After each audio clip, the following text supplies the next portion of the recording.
Hello, I'm Michael Fortune. I'm standing beside a chair that I'll be teaching here at the Marc Adams School, which is their 30th anniversary.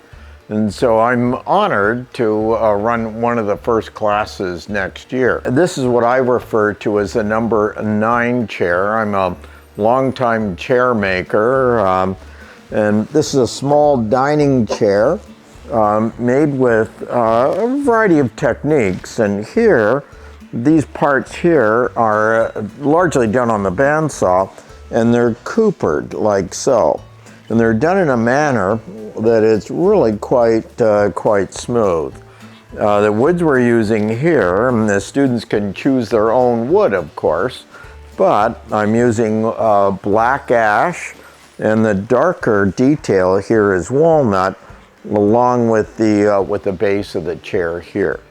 This is all mortise and tenon construction. And you can see here, we've got through wedged tenons, and the students are shown how to do that level of detail in this class. It's a very, very comfortable chair, and it's also incredibly lightweight as well. The students will leave the class with a chair and an understanding how to make more of those chairs when they're back in their own workshops. Can't wait to see you next year for the 30th anniversary of the Marc Adams School. Thank you for watching.